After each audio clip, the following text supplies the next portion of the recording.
Cette année, nous restons dans la continuité de la sortie de crise, puisqu'on est encore dans la crise. Alors, chaque année, on essaie de faire un pas et de donner des solutions à travers la communication pour cette sortie de crise. Pas toujours facile, pas toujours très très aisé, mais il faut conserver, je dirais, le ballon et l'envie de faire ce que nous faisons. Et la Martinique a besoin de ces talents. Les entreprises ont du talent et il faut retrouver un souffle nouveau, un souffle dynamique pour persévérer dans notre action. Alors nous pensons que les agences de communication se doivent d'être le moteur d'un optimisme général. Oui, et en particulier, économique. Un optimisme économique qui est indispensable pour retrouver nos couleurs. Alors, les entreprises doivent trouver des moyens nouveaux et convaincre les consommateurs et les entreprises de relancer la machine. Le marché média de notre territoire est d'environ 50 millions d'euros par an. Et la communication facilite la croissance. Plusieurs études, d'ailleurs faites par la HACC au niveau national, le montrent et le démontrent. Une entreprise qui ne communique pas n'existe pas. C'est la dure et certaine réalité. La sentence est sans doute lourde de sens, mais elle est vraie. Or, nous innovons en Martinique. Nos entrepreneurs répondent présents, mais il faut que les consommateurs aient accès à cette information qu'on appelle publicitaire. C'est le rôle premier de la communication. Frédéric Winkler, qui est le président national de la HACC et qui est également président de JWT, l'agence de BMW, entre autres, nous fait le plaisir de communiquer avec nous sur ce thème. Il nous donnera des clés, 10 leçons, on va dire, des voies et des exemples de chemin pour pouvoir trouver cet optimisme. Car si nous n'avons pas de pétrole, alors on en a trouvé, n'est-ce pas François, en Guyane, enfin on est en passe d'en trouver, mais il n'empêche qu'il y a une chose qui est certaine, c'est que nous avons des idées. Nos jeunes ont du talent, nos agences ont du talent pour sortir de la crise par le haut. Et c'est ce que Frédéric nous propose ce soir. Avant de lui passer la parole, je tiens à remercier nos partenaires, France Antilles, le MEDEF, la CGPME et Contact Entreprise. Frédéric, la parole est à toi.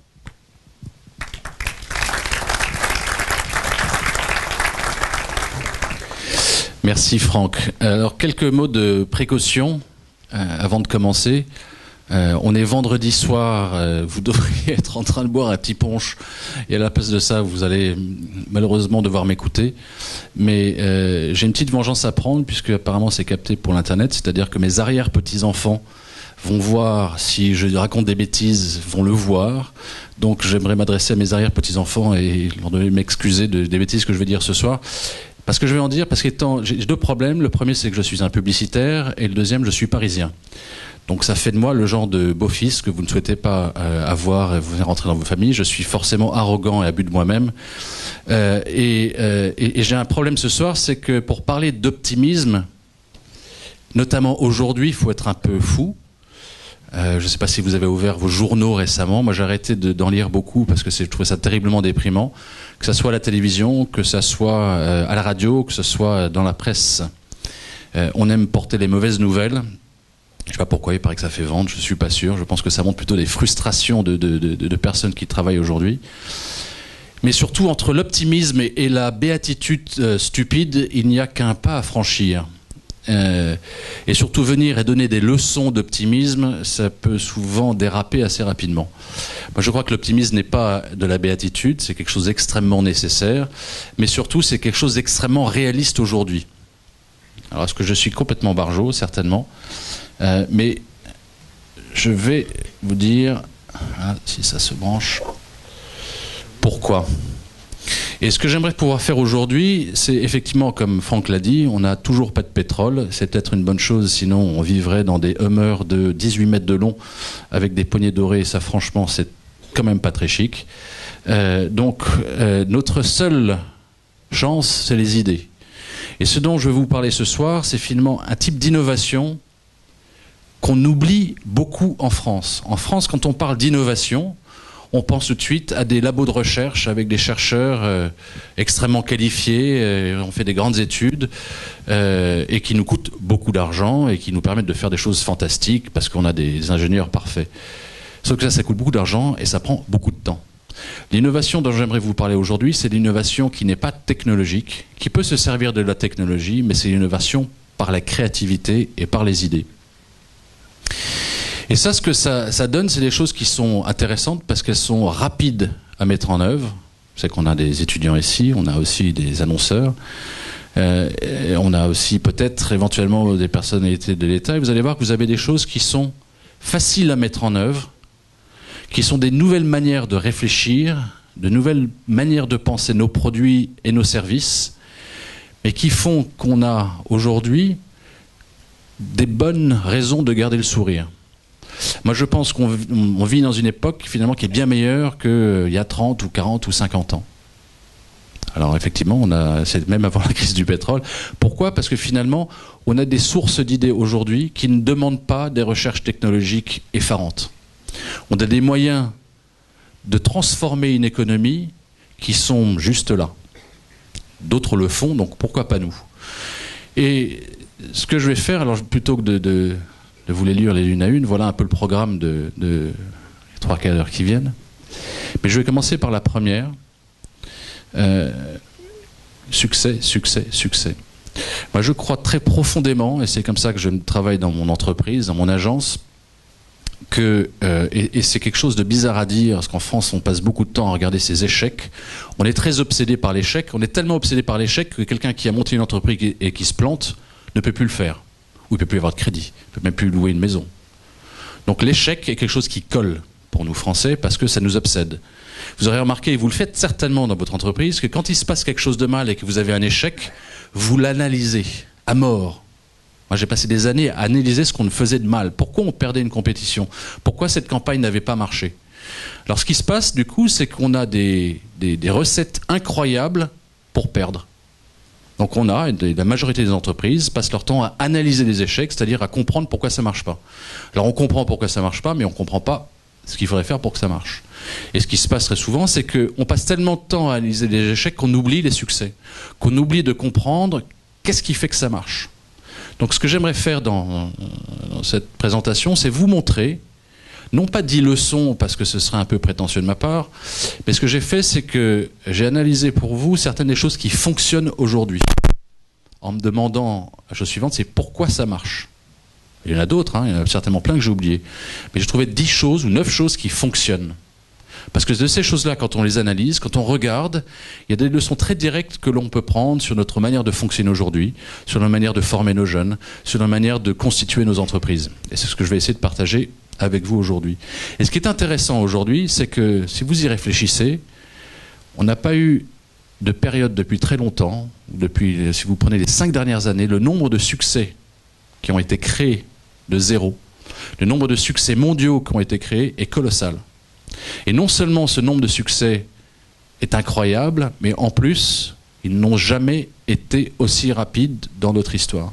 Si vous pensez à l'âge de Facebook, qui a 8 ans, si vous pensez à l'âge de Google, qui a une dizaine d'années, si vous pensez même à l'âge d'Apple, parce que finalement, après s'être effondré, quand il est revenu, c'est la même chose. En 10 ans, vous avez ici, parmi les 3 plus grosses entreprises du monde aujourd'hui, ou les 3 plus gros succès. Ce sont les entreprises qui ont moins de 10 ans. Et c'est complètement incroyable. Et si vous prenez non seulement Facebook et Google, mais les copies de ceux-ci en Chine, et vous additionnez ça, c'est encore plus incroyable. Donc on a aujourd'hui des succès extrêmement rapides qui peuvent se faire. Simplement, il faut les regarder, les analyser, et se demander comment est-ce qu'on peut en profiter. Alors la première chose que j'aimerais vous offrir est une réflexion sur quelque chose que l'on critique beaucoup, qui est la globalisation. Et en fait, la globalisation, ou plutôt l'ultra-globalisation, est une chance extraordinaire pour les entrepreneurs aujourd'hui. Pourquoi ? Parce que si vous regardez finalement de New York à York en Angleterre, de Paris à Paris, Texas, de Pékin à Quinto, de Milan à Wenzhou en Pologne, de Francfort à Fort-de-France, il se passe quelque chose, c'est qu'on mange, on boit, on va et on se meuble dans les mêmes endroits. Alors peut-être moins de Bacardi Coca ici, mais quelque chose avec du Coca. Mais je vous ai mis Bacardi pour vous provoquer justement. Une marque bien lisse qui existe partout dans le monde. Un conglomérat incroyable, la plus grande marque d'alcool au monde. Si vous prenez Ikea, si vous prenez KFC, McDonald's, Burger King, etc., ce sont des marques globales qui ont une manière de regarder le monde qui nous permet de manger de la même manière de Pékin à Paris et à New York. Et ce qui est intéressant quand on y pense, c'est que au moment même où partout dans le monde on mange ça, et j'ai rien contre ça, un bon Whopper de temps en temps, pourquoi pas. Qu'est-ce qui se passe à ce moment-là? Au même moment qu'on mange tout ça partout dans le monde, à Paris, quelqu'un a créé un petit business que j'aurais rêvé d'avoir fait moi-même parce qu'il va gagner bien plus d'argent que moi. On a des gens qui font la queue sous la pluie pour ça. Je ne sais pas si vous connaissez le camion qui fume. Ça vous offre des burgers, si vous voyez le prix, 10 €. C'est McDonald's, je pense que ça doit être un tiers de ça, donc 3 fois plus cher. Qui sont faits à la main avec des choses qui sont achetées à Rungis le matin même. Et les gens font la queue. Et ce camion se balade dans Paris et tweet où il est, et les gens vont le suivre et vont l'attraper. Il y en a plusieurs maintenant. Et c'est quand même bizarre de se dire qu'au même moment où on a des McDo absolument partout, les gens sont prêts à payer 3 fois plus cher et faire la queue pour aller manger ça. Et ce qu'on voit finalement, c'est que l'ultra global est intéressant, pas juste pour les entreprises internationales qui créent, mais surtout par le manque qui se crée. Le fait que l'on mange de la même manière partout crée un manque fondamental aujourd'hui chez les gens. Et ça nous permet de voir, et je vais vous le montrer dans une seconde, une naissance ou la renaissance de ce que j'ai appelé des marques authentiques d'émotions, ou je ne sais pas si c'est l'inverse, d'émotions authentiques. Et c'est vrai dans beaucoup de domaines. Si vous prenez dans l'habillement, par exemple 64, qui est une marque de mode qui vient du sud-est de la France, du département 64, qu'ils ont logotypé, qui est là-haut. Le slip français vend 80 000 € de slip par mois depuis la campagne électorale, qui était le moment où il s'est lancé. Il disait le changement de slip, c'est maintenant. Un coût médiatique, mais depuis ce moment-là, sur son site, c'est 80 000 € par mois de slip. Pas mal quand même. Le Monkey Shoulders, Red Wing, Armor Luxe, vous verrez dans une seconde ce que c'est. Harris Tweed, le Creuset. Vous avez Golden Hook là-haut qui vous permet de faire tricoter par des grands-mères quelque part en France, quelque chose que vous allez designer avec eux, un chapeau ou une écharpe. Vous avez aussi Michel et Augustin qui est un grand succès aujourd'hui dans la grande distribution, alors qu'il y a quand même beaucoup d'autres choses. Donc c'est des marques radicalement différentes, et qu'est-ce qu'elles ont, qu'est-ce qu'elles offrent? Ce sont des marques qui ne sont pas faites dans un continent, les États-Unis, l'Europe, l'Asie. Elles ne sont même pas faites dans un pays. Elles sont faites dans une région. C'est même pire que ça d'ailleurs. Souvent, elles sont faites dans une ville extrêmement précise, par des gens qui ont des noms extrêmement précis aussi. Et donc, ce qu'on a, c'est des exemples qui vont complètement à l'inverse et qui sont des exemples d'ultra-localisation. Ce n'est pas de la localisation, c'est de l'ultra-localisation. 3 exemples. Harris Tweed. Ce que vous voyez ici, c'est que c'est, je ne sais pas comment on dit, filé à la main dans des îles qui sont de l'ouest de l'Écosse. C'est pas en Écosse, c'est les îles de l'ouest de l'Écosse, qui sont bien plus petites que la Martinique d'ailleurs. Ces vélos que vous voyez, les fixie, qui est la grande mode aujourd'hui dans les villes, c'est des vélos de New York, des coursiers de New York, des gens qui sont là pour livrer le courrier, vos courses à New York. Les coursiers new-yorkais, ça c'est la grande mode, on en voit partout. Armor Luxe, c'est fabriqué à Quimper. Donc c'est même pas la région, c'est la ville de Quimper. Et pourquoi est-ce que ça fonctionne finalement? C'est que tous les codes qu'ils développent sont des codes faciles à identifier pour vous. On les identifie immédiatement à une région. Même si on ne va pas en vacances à Quimper, on sait très bien ce que veut dire Armor Luxe. C'est facile à identifier dans les images qu'ils développent. Et ce qu'ils font, c'est qu'ils se développent soit en faisant la culture de leur, ou le culte de leur culture, soit en travaillant, quelque chose qui est intéressant, en s'opposant à l'ultra-globalisation.